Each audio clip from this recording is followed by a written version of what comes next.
Have you ever noticed how the more you try to be the good man, the more people seem to test your limits? You stay calm, you explain yourself, you forgive, yet somehow you end up being the one who feels small. Carl Jung once said, "Until you make the unconscious conscious, it will direct your life, and you will call it fate." That's what's happening when you keep trying to be accepted by denying your fire. You think you're being understanding, mature, rational, but deep down you know the truth. It's not peace you're creating, it's suppression. And suppressed strength always leaks out as self-doubt, hesitation, or guilt. Maybe you've been in a relationship where every disagreement made you feel like the villain. You tried to express your frustration. She said you were too harsh. You showed affection. She said you were too needy. So you started walking on eggshells, believing that the only way to be loved was to erase yourself. But here's the paradox. The more you try to be harmless, the less she feels safe with you, because she doesn't trust a man who hides from his own shadow. What you call rejection is often just your denied power coming back to demand recognition. What you call manipulation is your unclaimed authority being used by someone else. And what you call love has sometimes been your deepest fear, the fear of being fully seen. This video isn't about becoming darker, it's about becoming whole. Because when you integrate your shadow, when you accept the anger, the desire, the edge, you stop being predictable, you stop being controlled, and you start radiating the one thing that no manipulator can imitate: inner authority. You don't notice it happening. It begins in small moments, moments so subtle they slip beneath awareness. When you suppress your irritation because you fear she'll think you're too intense. When you pretend you don't care that she flirted with another man because you want to seem secure. When you swallow the truth that's burning inside you, just to keep the peace. Each time you do it, you cut a fragment from your own spine. You tell yourself it's love. But what it really is submission dressed as virtue. You've mistaken emotional self-censorship for maturity. You've confused being good with being harmless. You've lived your life asking for permission to exist, permission to speak, permission to feel, permission to want. And because of that, every relationship has become a negotiation with your own silence. She says, "I need space." You say, "Of course." She says, "You're too serious." You laugh it off. She says, "You're overreacting." You apologize, even when she crossed a line. You've become the man who dilutes himself to fit into others' comfort zones, the man who hides his boundaries behind smiles and explanations.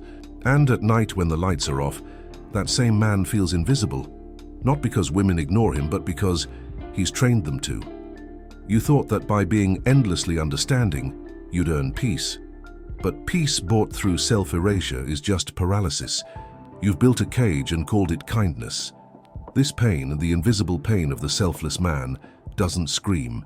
It whispers. It whispers every time you hesitate to speak your truth. It whispers when you see her admiration drift toward a man who doesn't need to explain himself. It whispers when you sense that being nice has made you predictable, because predictability kills respect. And without respect, desire evaporates. What you call rejection isn't always about attraction. Sometimes it's a reaction to your lack of internal resistance. A woman can only trust a man who can withstand her emotional storms. When she pushes, she's not always trying to destroy you. Sometimes she's searching for something real, something that doesn't collapse at the first gust of emotion. But when you shrink yourself to avoid conflict, you confirm her deepest fear, that you can't hold space for her chaos or your own. She doesn't lose interest because you're too nice. She loses respect because your niceness costs you authenticity. You've learned to play small to keep connection. But true connection only begins when you stop negotiating with your worth. You think being calm makes you mature. But calmness built on repression isn't serenity, it's suppression. It's a man biting his own tongue while his soul bleeds behind his teeth. You've been conditioned to equate masculinity with control. But real control isn't the absence of emotion. It's the mastery of it. And mastery begins with honesty. Your anger isn't evil, your frustration isn't toxic, your desire isn't shameful. They're signals from your inner authority, begging to be acknowledged. When you silence them, you silence your power.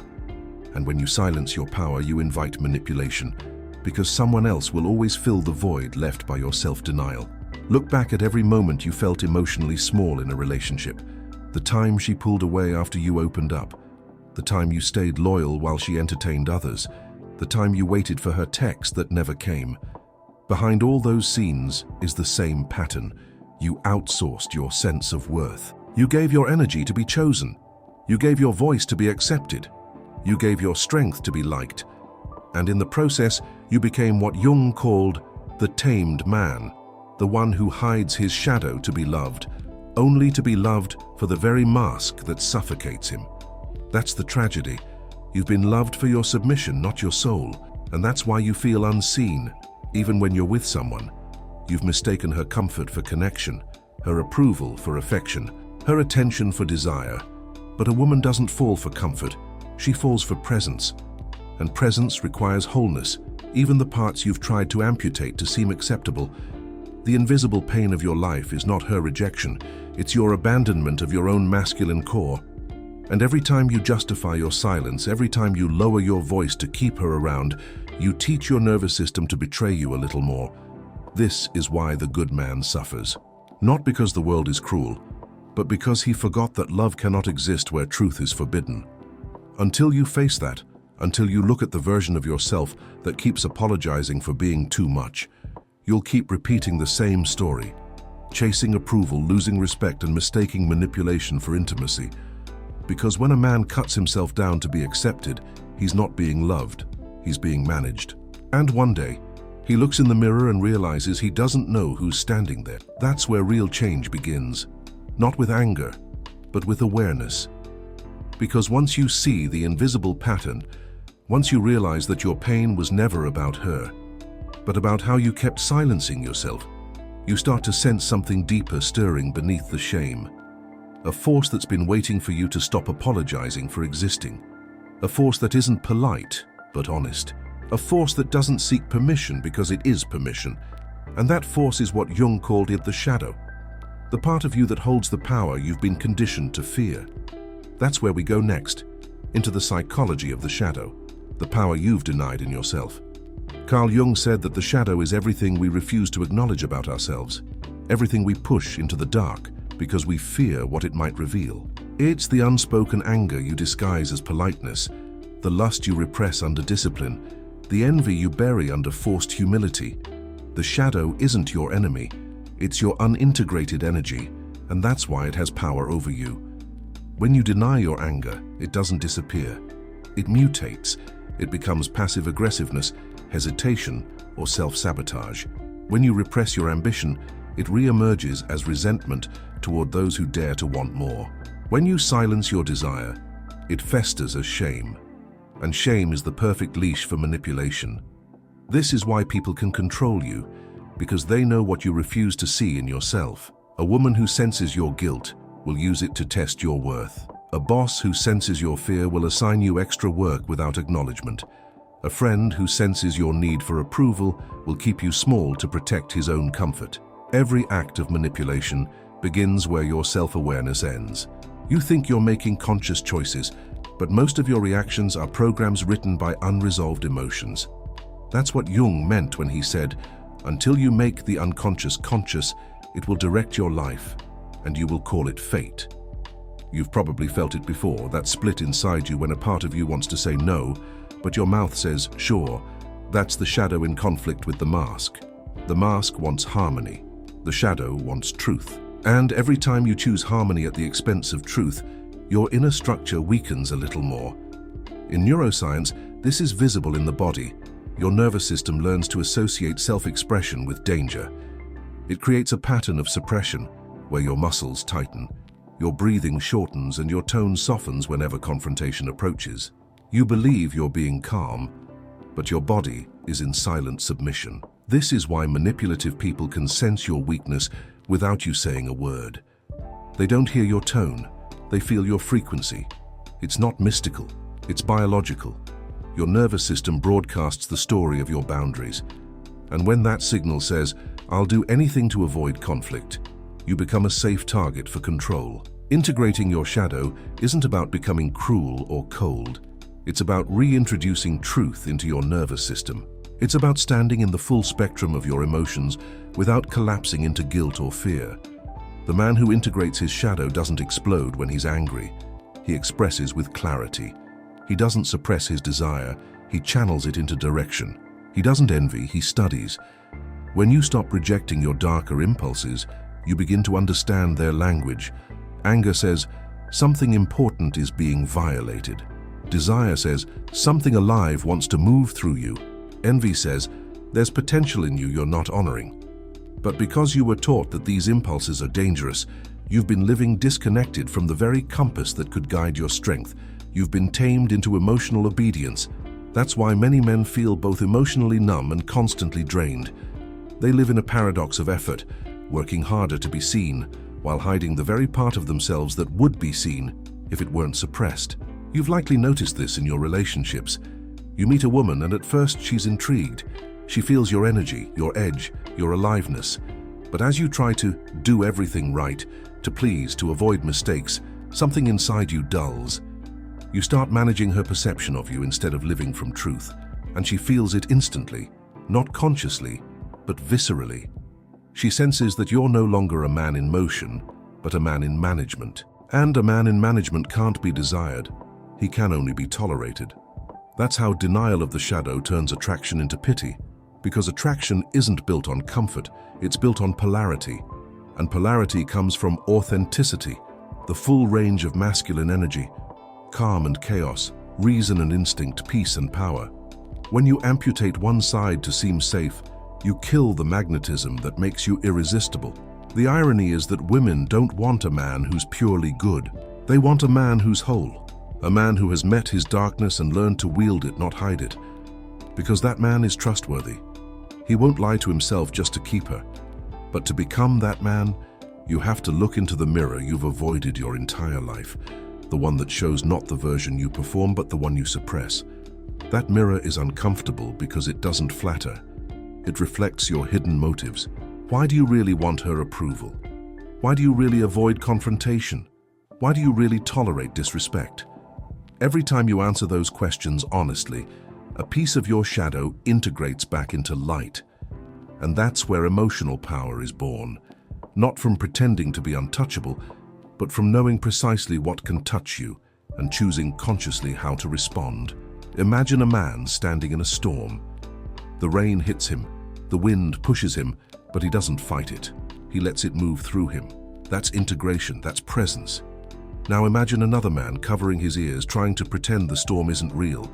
That's repression, that's the mask. Most men live like the second, always trying to manage life instead of allowing it to sharpen them. But the truth is, your darkness is not here to destroy you. It's here to reveal your capacity for wholeness. Because when you make peace with what you fear in yourself, you become immune to those who try to weaponize it. No one can shame you for emotions you've already accepted. No one can guilt you for desires you've already owned. No one can manipulate a man who is honest with his own shadow.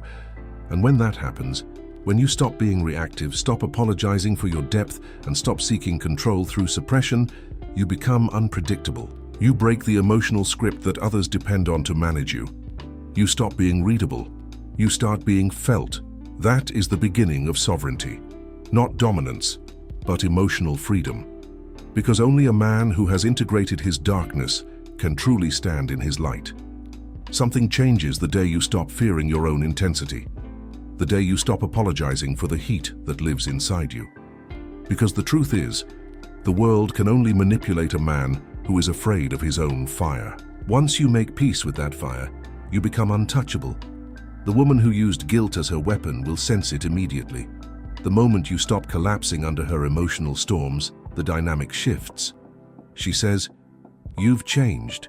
What she really means is, "I can't move you anymore." You see, guilt is one of the most effective tools of emotional control, but only when it finds a wound to cling to. When you feel guilty for being angry, she can call you aggressive. When you feel guilty for wanting her, she can call you pushy. When you feel guilty for saying no, she can call you cold. And you'll fold because you still believe that love must be earned through compliance. But the man who has met his darkness sees through the theater. He no longer interprets emotional pressure as truth. When she gives him silence, he doesn't spiral into panic. He recognizes it as a test. When she provokes jealousy, he doesn't perform outrage to prove love, he observes. He's not acting detached, he's simply anchored. Anchoring is not indifference. It's awareness without reaction. It's the power to witness emotion without being its slave. This is the turning point of masculine energy, the transformation of impulsive fire into contained strength. And this strength isn't loud. It's not posturing, not dominance, not coldness. It's the quiet certainty that you don't need to be chosen to have value. That certainty disarms every manipulator, because their game relies on your reactivity.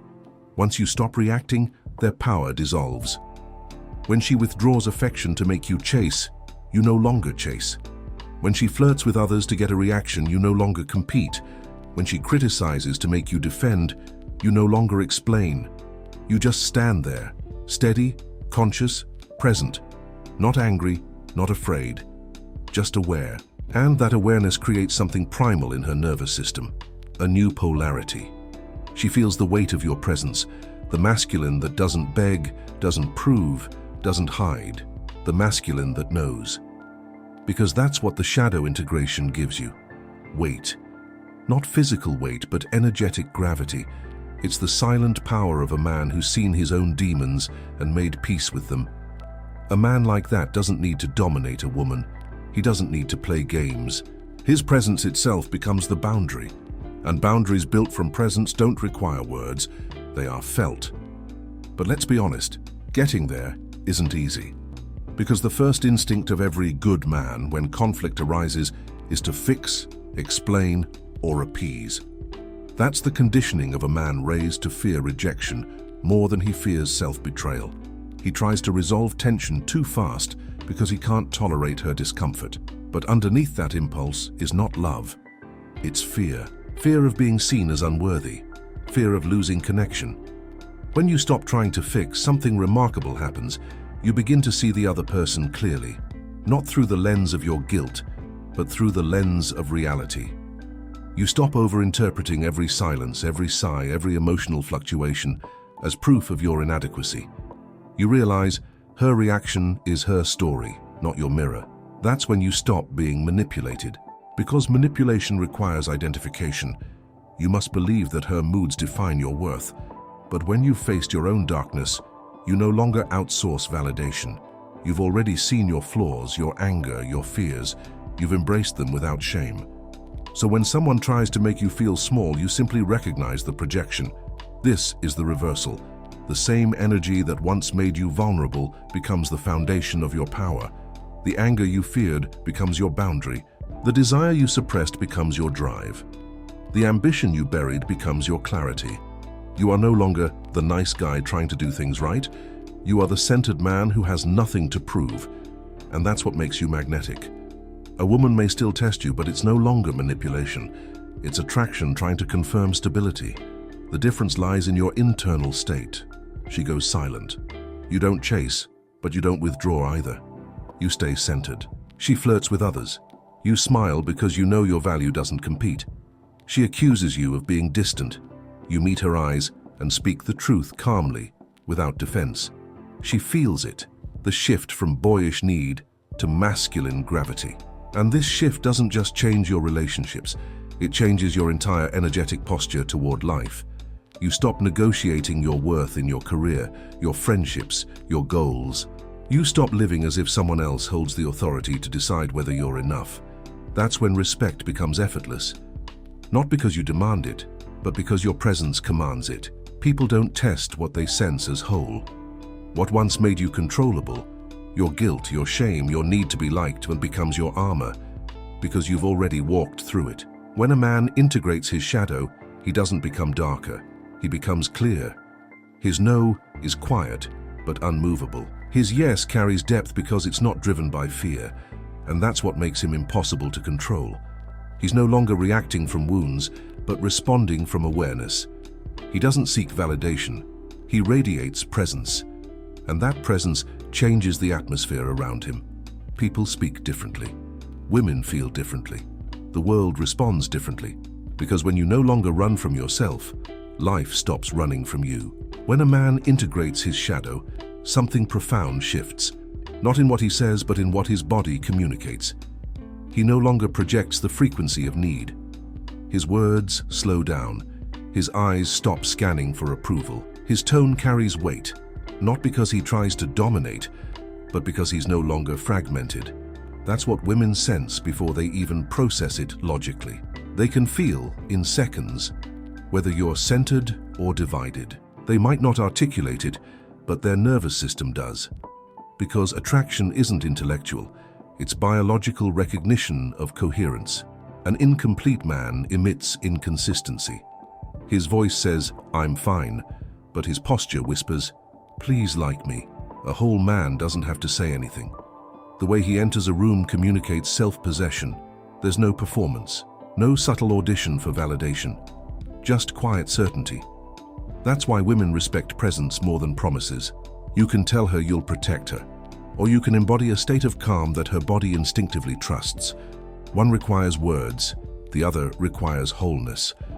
Integrating your shadow calibrates your nervous system. You stop trying to prove that you're good because you finally accept that goodness isn't the goal, now completeness is. And completeness is rare. That's why people, not only women, respond differently. Friends seek your opinion, not your approval. Colleagues sense your steadiness under pressure. Even in conflict, you don't escalate. You deepen. You listen without losing yourself. You speak without trembling. This is the paradox. When you no longer chase respect, it begins to orbit you. Because respect isn't a request, it's a consequence. It's what naturally arises when your internal and external selves are aligned. Women test men to find that alignment. Every silence, every challenge, every contradiction. It's her way of asking Dadace, can you hold this without losing yourself? And most men can't, because they're still trying to be liked instead of being real. But when your shadow is integrated, you no longer fear the storm. You stand in it. Your calm is not avoidance, it's sovereignty. That stillness becomes magnetic, not in a loud, attention-seeking way, but in the way gravity holds everything near it without movement. The more you embody that state, the less you need to chase connection, because connection starts chasing you. Women feel it in the subtle ways, the way your eyes don't flinch when she withdraws, the way you remain grounded when she tests your limits, the way your silence isn't passive but aware. You no longer play by emotional scripts, you write them through presence. And the reason this magnetism feels effortless is because it is. You're not performing masculinity, you're inhabiting it. You're not chasing polarity, you are the polarity. Every incomplete man seeks permission to exist. The complete man gives permission by existing. That's the essence of masculine gravity. Incomplete men please. Whole men command silence, not through control but through coherence, not through fear but through depth. And in that silence, something ancient awakens in the feminine, a recognition that she's in the presence of truth, not performance. That's why at this stage, you don't even need to think about strategy. Attraction becomes an energetic byproduct of alignment. You've stopped trying to be good, you've become complete. Your shadow is that fire, the one you've been taught to fear, the one you've tried to control, the one you've mistaken for danger when in truth it was the birthplace of your power. Iron on its own is just potential. It bends under pressure. It rusts in silence. But when it meets fire, it transforms, not by becoming something else, but by becoming itself, in its most refined form. That's what integration does to a man. It burns away everything that was borrowed, the politeness that hides resentment, the calm that masks suppression, the humility that disguises fear. Repression is rust. Integration is forging. You don't need to control your darkness. You need to speak with it. That conversation is uncomfortable because your darkness doesn't flatter you. It confronts you. It asks questions you've avoided your entire life. Why do you want to be liked? Why do you still chase people who don't see your value? Why do you keep mistaking approval for intimacy? When you answer honestly, you begin to shape yourself, not into perfection, but into truth. And truth doesn't need polish. It carries its own shine. A man who has faced his own shadow no longer needs validation because he's already received the rarest kind, his own acceptance. That's the quiet power that others feel, even when you say nothing. It's not confidence, it's alignment. Confidence can be faked, alignment cannot. When you're aligned, you stop trying to prove your worth, and that's when your presence starts to alter the energy of every room you enter. People feel it. They can't name it, but they adjust to it. That's the paradox of masculine power. The less you perform it, the more it radiates. A woman who once tried to control you through guilt will now find herself disarmed. She'll sense your stillness and unconsciously calibrate to it. Not because you've become colder, but because you've become real. A man who has faced his own shadow fears no judgment. He doesn't seek to be understood. He seeks to understand. He doesn't need to convince anyone of his depth. He embodies it. And when you reach that point, manipulation stops being a threat. It becomes a mirror, a reflection of how far you've come. You stop asking, "Why did she do this to me?" and start asking, "What part of me allowed it?" That's where sovereignty begins. Not in control, but in consciousness. Because once you've walked through the fire of your own emotions, no one else can burn you again. You stop chasing closure from others because you've found it within. You stop demanding loyalty because you embody it. You stop fearing loss because you've realized you were never losing her. You were losing the illusion that you needed her to feel whole. What you perceive as emptiness is not due to her absence, but to your own repressed expectation. And when that awareness dawns, you finally feel the silence that comes after the storm. Not the silence of defeat, but the silence of grounding. The silence of a man who has returned to himself. If this video has shown you something, perhaps it is because you are ready to stop playing and start embodying.